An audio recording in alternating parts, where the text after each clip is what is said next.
Ok, zaboravimo na trenutak sve što se priča o online zaradi.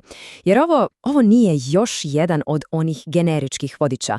Ovo je nešto osobno. Plan koji je nastao iz čiste frustracije, ali i iz rješenja. Plan kako otključiti stvarne opipljive digitalne prihode. Vrijeme je da se probijemo kroz svu tu buku i vidimo što stvarno, ali stvarno radi.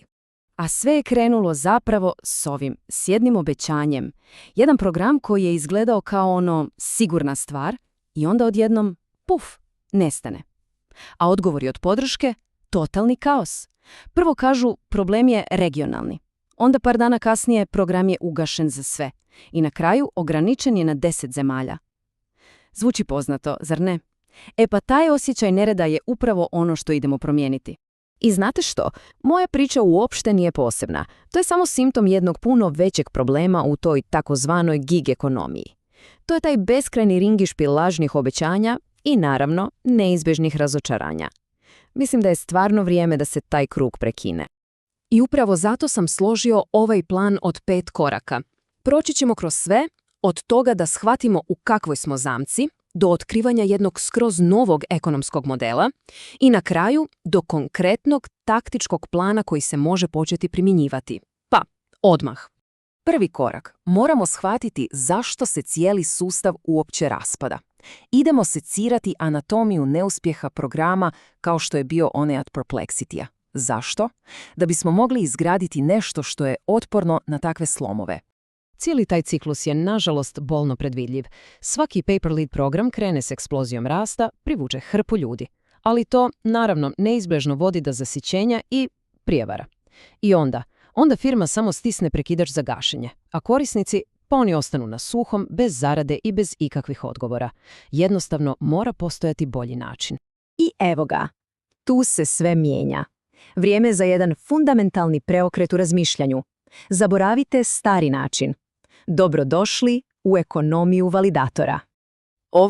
Ovo je ključna promjena. Treba prestati biti pasivni korisnik.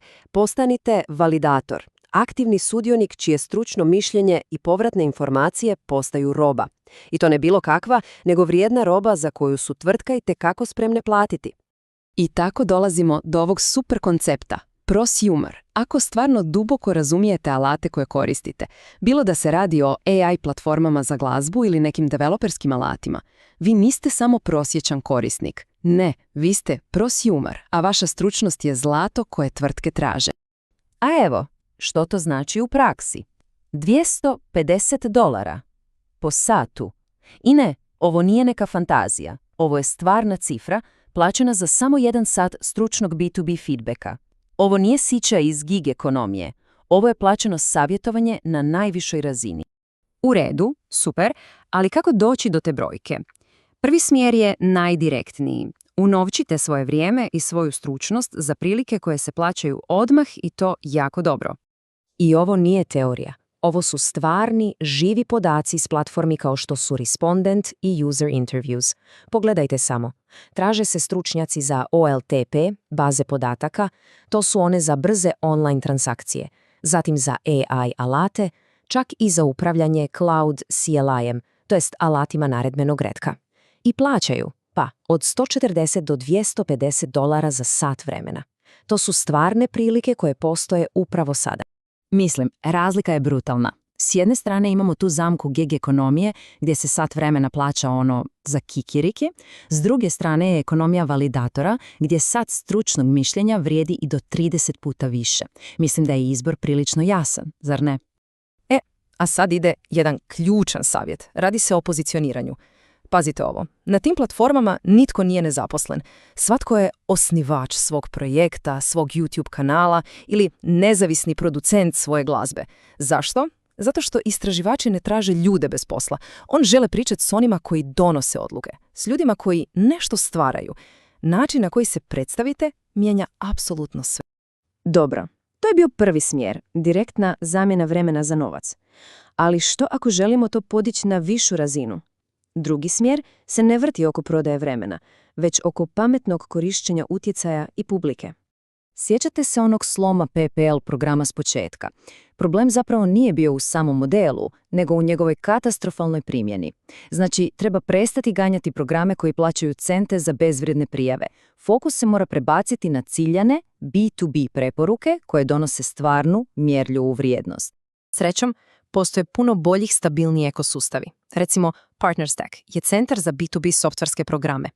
Behave ima genijalan boost sustav gdje newsletteri plaćaju jedni drugima za preporuke, a Deepin, to su decentralizirane mreže, poput Grasa, plaćaju za dijeljenje neiskorištenih resursa. To su održivi modeli budućnosti. A evo i što je vrhunac ovog modela. $300 do $400. Da, dobro ste čuli. Toliko fintech servis Melio plaća za jednu jedinu preporuku kvalificiranog poslovnog korisnika. Jedna prava preporuka vrijedi više od 1000 nasumičnih klikova. Ok, vrijeme je da sve ovo povežemo u jedan konkretan plan. Dosta je bilo teorije. Ovo je vaš taktički priručnik korak po korak. Prvi tjedan je ključan. Postavljamo temelje.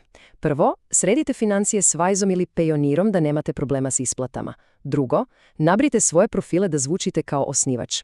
I možda najvažnije, mentalno arhivirajte sve propale pokušaje. Krenite naprijed s čistim startom. Kad su temelji tu, idemo u akciju. Pokrenite neki nišni newsletter da iskoristite Behave Boosts.